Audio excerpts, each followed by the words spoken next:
My parents help out a lot. I love it. So the last topic that we're going to cover today is person and family-centered care planning and thinking. My name is Janice, and I'm from the Vermont Family Network. And I'm here today with Lisa, also from the Vermont Family Network. What I like to remind everybody, if I say things that are helpful, I want definitely for you to remember my name's Janice. But if I say things that are less than helpful, my name is Lisa, and that is Janice. So how many of you have heard of the Vermont Family Network, just with a show of hands? Oh, how many people have ever gone to our website and used any of our materials? A couple hands. How many people have suggested that a family give us a call? A couple. Okay, just a real quick background on the Vermont Family Network. Well, first, I'm going to give you a little background on myself. The thing to know about Vermont Family Network is just like Green Mountain Self-Advocates is the organization of self-advocates. Vermont Family Network is a family organization, and we provide peer support to families. And I use the word families in the most open concept because families come in all different shapes and sizes, as we know. Just like Green Mountain Self-Advocates, their self-advocates have a lived experience. It's the same with us at Vermont Family Network. We are parents of children with special health care needs, disabilities, mental health challenges. And just to briefly introduce myself, my husband and I, 15 years ago, I was 44. I needed a new chapter in my life, so we adopted 3 children all at once, siblings. They were 5, 8, and 10. So it was challenging. I've lived with a lot of joys. My kids have brought a lot of joys in our life. But I have learned over the years about trauma, abuse, neglect. We've had lots of issues with schools, suspensions, learning disabilities, issues with the criminal justice system. And that's just an example. The other people at Vermont Family Network have different types of experiences with their children. And that's the strength that we bring. We're able to support people at that peer level. Vermont Family Network started 25 years ago, and it started with families getting around a kitchen table basically saying, we want more for our kids. We want them to go to school with the kids in the neighborhood. We want them to have the same life and be a part of our community. There are organizations like ours all across the country. So I hope you will never doubt the power and the strength of the voice of the families because it's there. And we're going to hear some from some family members today that I have as part of our panel. So the way we talk with families and the way we help families and children is, and if we could go to the next slide, our mission, which I don't want to put anyone to sleep, is to empower and support all Vermont families of children with special needs. So we're a statewide organization. We have people in the field. We wish we had more people in the field. But the way we help people, and I like to think of it along the lines of a continuum. So on one end, we're providing help one-on-one. Someone calls us. They have an issue with their child. Maybe they don't even know what's going on, other than the school keeps calling them every day saying, come and pick up your preschooler. Or so we help families that way. They identify what they need. We brainstorm together. We connect them with other parents. We share ideas. So one parent calls us, and they give us a really good idea. So the next parent calls us with a similar concern, and we say, hey, we heard a good idea from this other parent. So that's the connections, information, and support. That summarizes the 3 things that we do. You notice in our mission statement the word special needs, and I want to take a moment to define what that is. How many people here work with children and families in your course of your work? So not too many. So special needs is shorthand for children with special health care needs, CSHN. We have a CSHN department here in Vermont as part of the Vermont Department of Health. And there's a specific definition for that, and I want to read that to you. It comes to us from the Maternal and Child Health Bureau, and it's defined as those who have one or more chronic physical, developmental, behavioral, or emotional conditions, and who also require health and related services of a type or amount beyond that required by children generally. So how many people here, if you feel comfortable in sharing, have a family member or extended family member that would fit that definition? So I see several hands going up. Very good. So I want to share a few statistics. They shared some earlier with concerning adults. And it depends on who you look to, you get different statistics. But the first statistic is from the Maternal and Child Health Bureau. And that's that 15.1% of children in the U.S. have a special health care need. And in Vermont, the statistic is 17.1%. There is another organization called Family Voices, and Vermont Family Network is the Vermont chapter of Family Voices, and they have a 1 in 5 campaign. I'm wearing their button here. And what they are trying to let everybody know is that across the United States, at least 1 in 5 children has a special health care need. So I've already said children with special health care needs use more health care than children without special health care needs. So a few more statistics that I wanted to share. So what does that mean? 4 times the number of hospitalizations, 7 times the number of days of hospital care, 7 times the number of annual visits to providers, and 5 times the number of prescriptions. The majority of children with special health care needs also have co-occurring health conditions. That's very, very typical. It's not unusual for us to talk to families who have a child with special health care needs. They have 20, 30, 40 providers in their life. So there's the question for people who are care coordinators. Who coordinates the coordinators? If you are so lucky as to have a care coordinator in your life, and not all families who have children with special health care needs have a coordinator. And the final statistic, and I have a flyer out on the table that has more of these statistics, please help yourself to those, that families of 25% of children, so 1 in 4, either cut back in their hours or stop working altogether to care for their child. So I think you can imagine what impact that has on family life. So we talked about the word disability earlier. Here's just another term, children with special health care needs. And there are differences in use of these words. And as a training team, we got together. I never use the word disability with my kids. Someone else hates the term special need. So just, to add to our conversation about words and the importance. So for purposes of this module, we're going to use the word disability. Before I review our learning goals, which is on the next slide, I did want to just point out that I brought some materials, and you're welcome to take anything that's on the table. And it would be particularly helpful if you would take some of our rack cards with you, bring them to your organization. If you find any old ones that look like this, toss them because they're old. This will just help get the word out to families that we might hear from. So the learning goals are on the next page, and they're also in your packet. The way we're going to get there is we're going to talk about some terms and build a shared understanding. Going to present some very specific tools you might use in your person-centered planning. I know that you also use some different tools, so hopefully maybe spark some interest in some new things that you might want to explore. And then about half the time that remains, we're going to have our 2 family members, and they're already here with us. Teresa and Shelley will be joining us. I have a few questions, and then there'll be time for questions from the audience. So we have an activity to start with, the next page. So I want people to find maybe 3 other people, groups of 4 or 5, and discuss among yourselves. It's just going to take 4 to 5 minutes to do this, and describe as much as you feel comfortable who is your chosen family. And I'm emphasizing the word chosen because this is not just people who are related to you by blood, but who is in your chosen family. Okay, so 4 minutes, I know some of you are kind of spread out here. If you can find some other people, form groups of 4 to 5, and then we'll pull back together in 5 minutes. She's got a family. Nuclear family that has dispersed. My 2 boys. Let's pull back together as a large group. What kind of differences did you notice as how other people describe their families? Anybody notice anything when you listened to how other people describe their family? Anybody have more than 1 generation living in together or part of their family? No. Anybody have any 4-legged family members? Yeah, of course. Anything else that you noticed?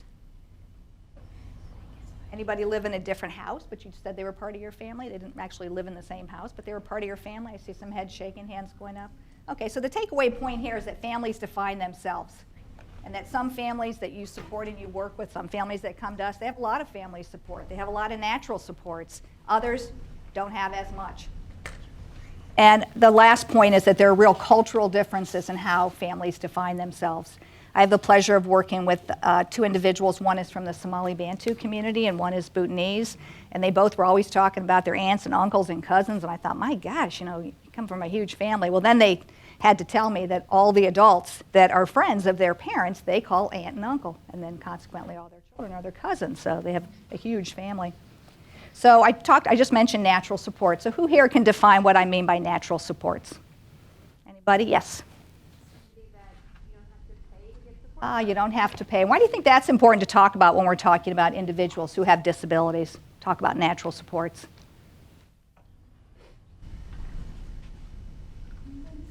I'm thinking back to what Kirsten said about the people who step forward requesting support if they have a developmental disability, and how 80% of those people don't qualify for home and community-based waiver.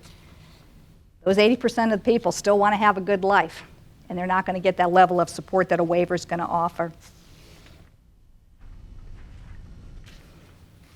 Go to the next page and look at the definition of person-centered care. And I want to tell you first where this definition came from, because I could have used a lot of different ones.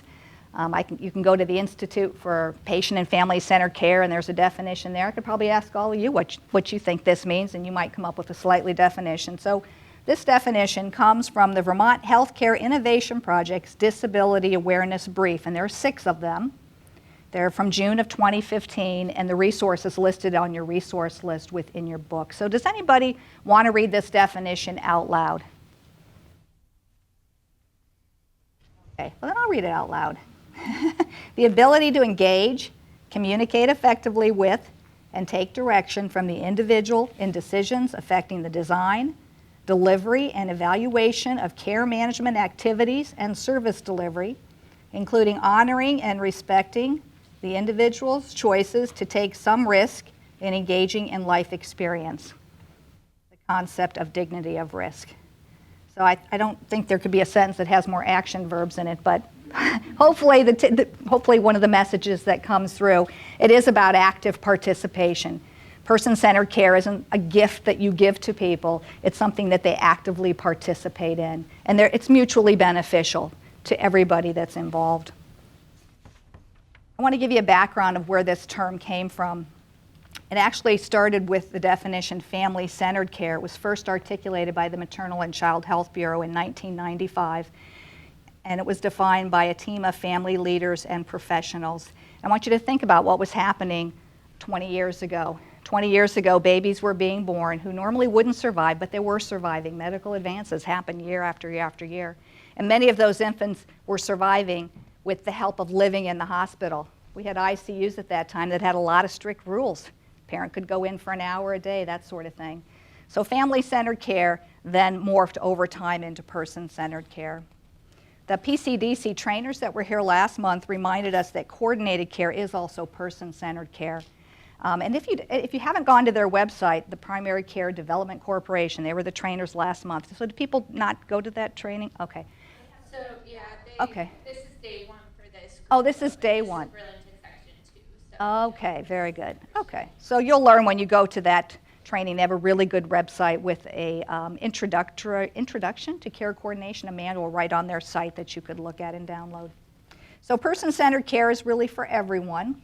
Family-centered care is when you're talking about a child being the focus person. And I think it goes without saying, the more complex the needs, the more helpful having person-centered care as your approach and your practice is to everyone involved. So I want to just ask people, based on where you're at in your organizations, how far along do you think, so we've been talking about person-centered care, well, family and person-centered care for more than 20 years. So if you think we are really there, I want you to raise your hand really high. Our organization is there. If you're kind of, you're on the road, a little halfway hand. If you're not really just starting, just don't put your hand up at all. So we got some half hands, some way up high hands. Excellent. Okay. So what I would like to suggest to you is even the people who raise their hand full on, if we were to have person-centered care really implemented at its best level, we'd have to make sure that everybody involved, including the people who are at the focus of the plan and all the people they invite on their team, also are getting the same information that you're getting today. So to be doing this process but not letting the people know that this is what your intent is and what their role in it is not really going to bring about the culture change that we're looking for.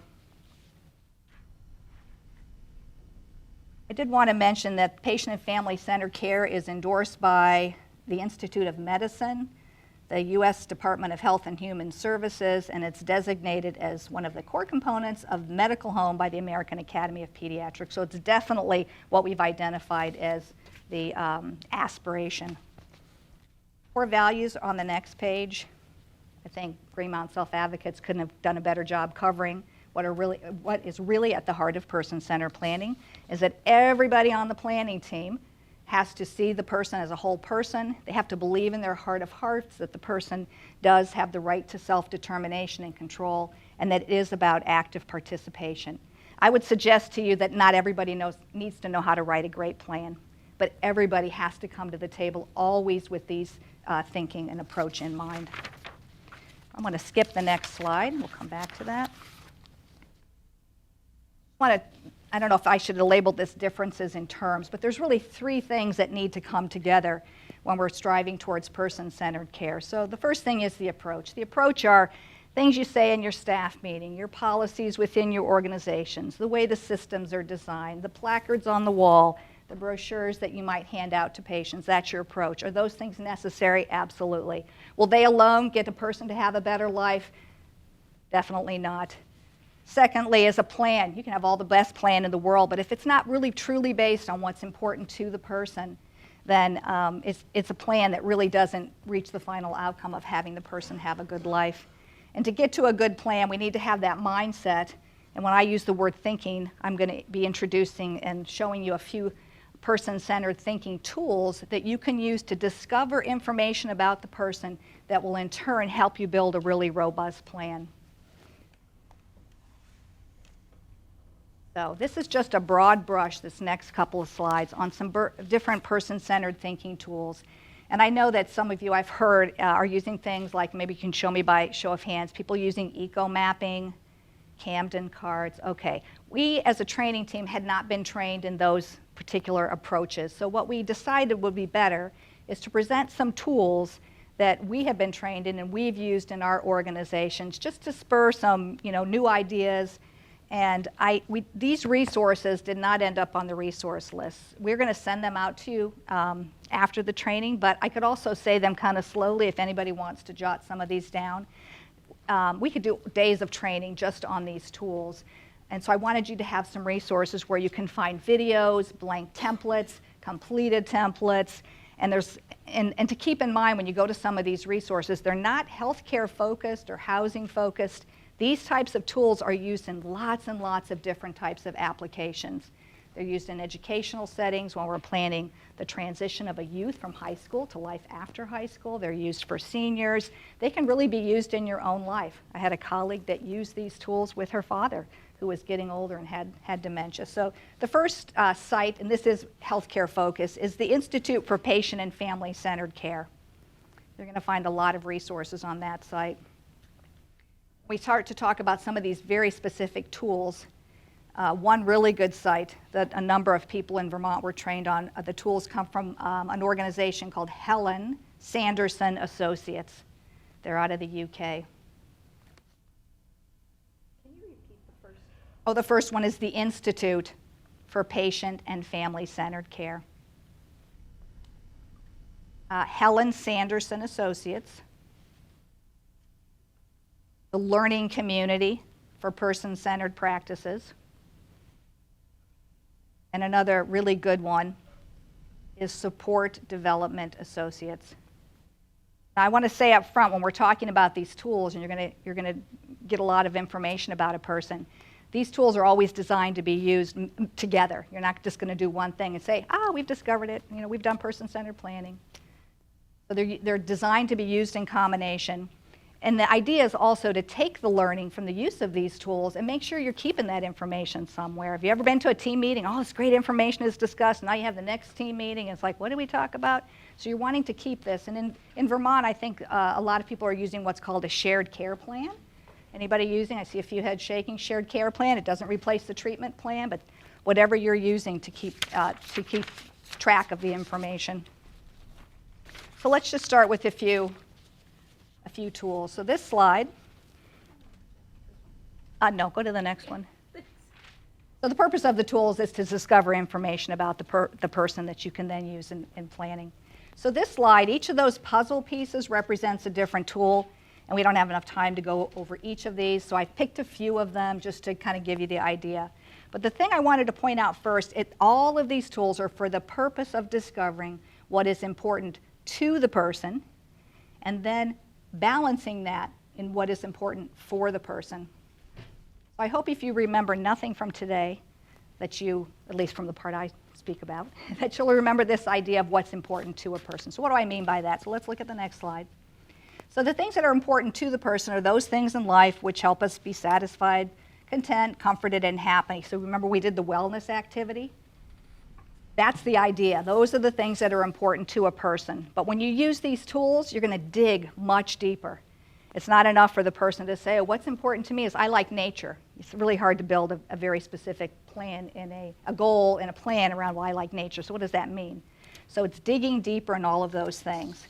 So in things that are important to a person would include people to be with. Who are your friends? What relationships do you have? What things do you want to do? Places you want to go? Your rituals or routines?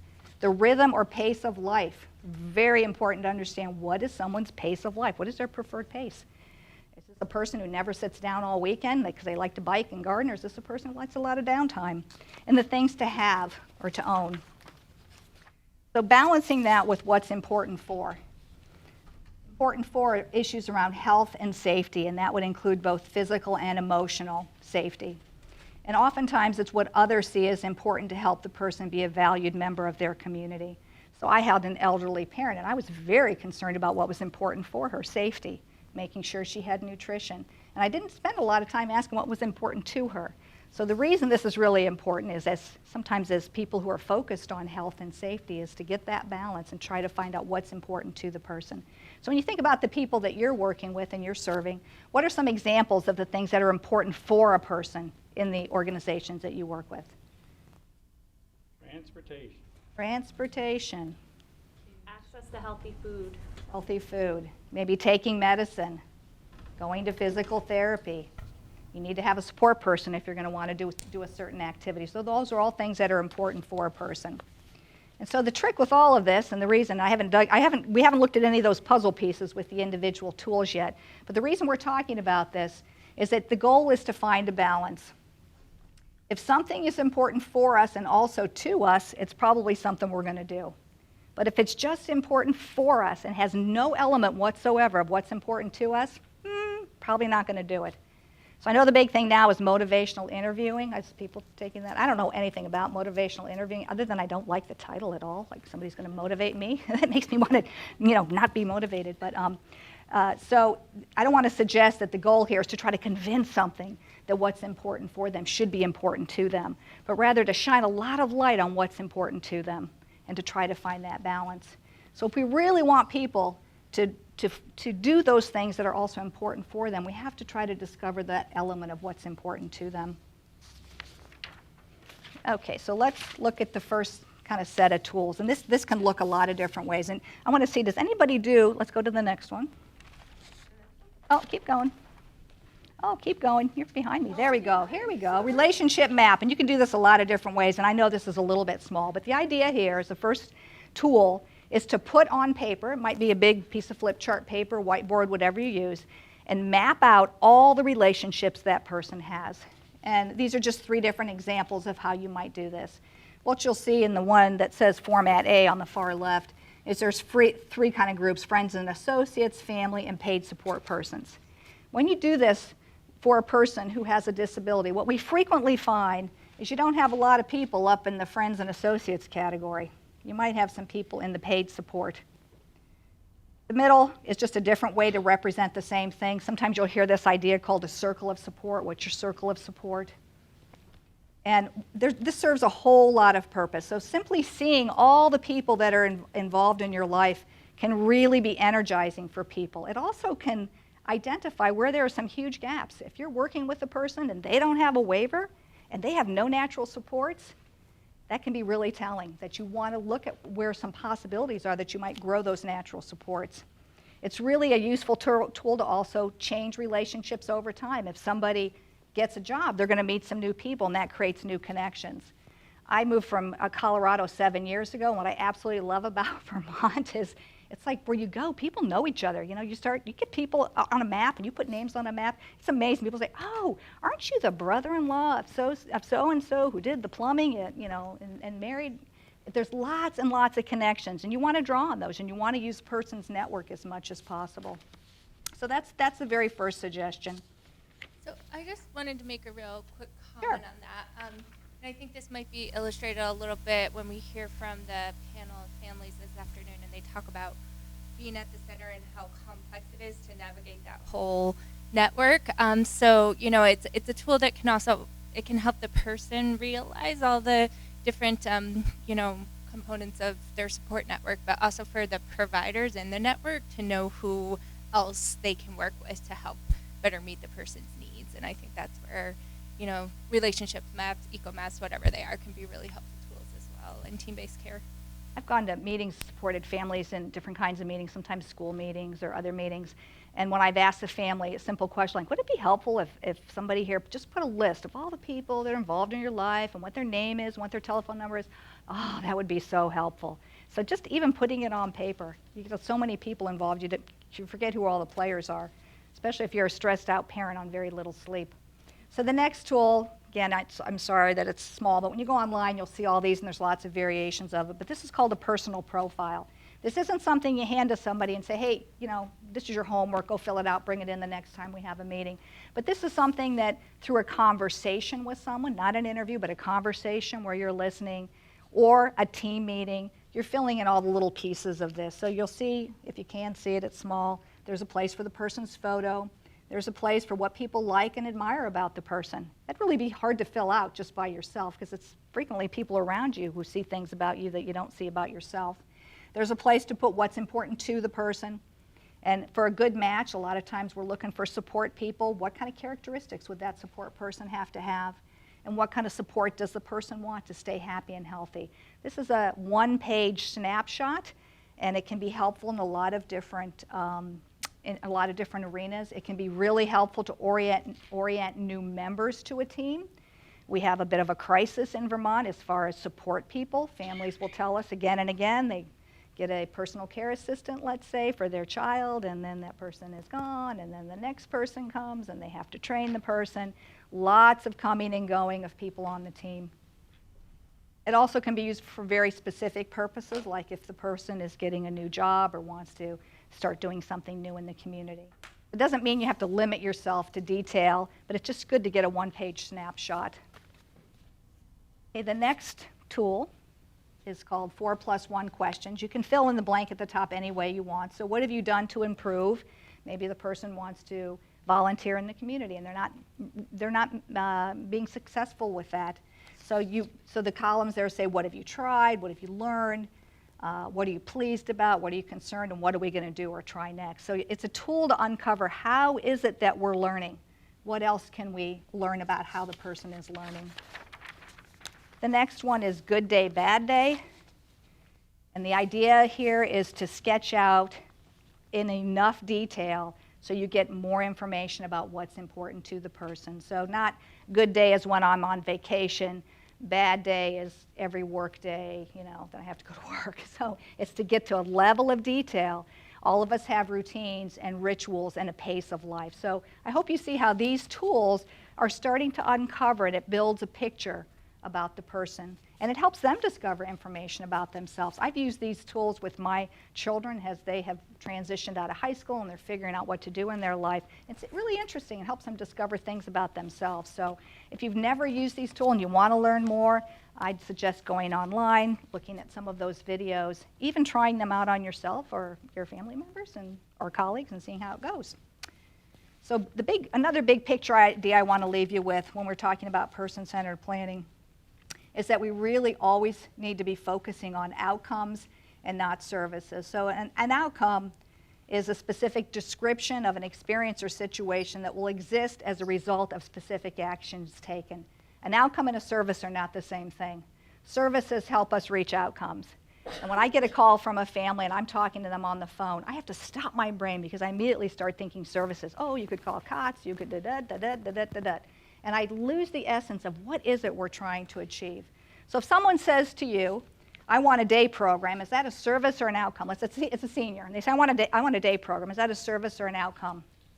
That's a service. So And if you were to say to the person, this is how you get to an outcome, so you ask them questions, say, so let's say you got that day program. How would your life be different? Or what would be different if you had that? What kind of things might someone say? So you're digging deeper, you're trying to, then they have a trusting relationship with you. What kind of things might a senior, why might they want a day program? Socialization. For what, some companionship, you're meeting people. Okay, what else? Give my daughter a break. Give my daughter a break. Or give me a break from my daughter. Yeah. What else? What other kind of things? Have nutritional lunch. Better lunch. How about the lady next door? I kind of like her, and I know she goes to that day program too. Or they have a better television. Or I've heard they have cable, and I don't have cable. Or if they're really trusting, they might say, you know what, I can't really afford the heating oil. It's kind of cold in my house. I'd rather be somewhere, where it's warmer. So I could go on and list all the different reasons. So who cares? Why do you care about what the outcome is? And this is the suggestion I would leave with you, is when you dig deeper into the outcomes, you open the door to finding other alternative ways to achieve that outcome outside of a day program. If you go in and the person says, I want a day program, you might say, oh, I'm sorry, you're not eligible. We have eligibility requirements for everything. Or you're not eligible for transportation, so you can't get to the day program. And that shuts the door right on that option. But when you find out more why the person wants what they want, you might be able to think, well, there's Meals on Wheels. There's a such and such visiting program that they could come over and visit you. So it opens up more possibility for creativity and brainstorming and hopefully having the person achieve more of their goals. There's a related concept, and I don't have a slide on it, but it's one that when we're asked to do workshops for parents around communication techniques, and it comes out of the world of special education, and it's called positions versus interests. Has anybody ever heard of that before? Shaking their head, yes. Let me just briefly describe it, because it's kind of the same idea. So as humans in our society and in the work that we do, we frequently go to a situation where we present our position. Our position is, I want someone to come in my home and visit me 3 times a week because that's the help that I need.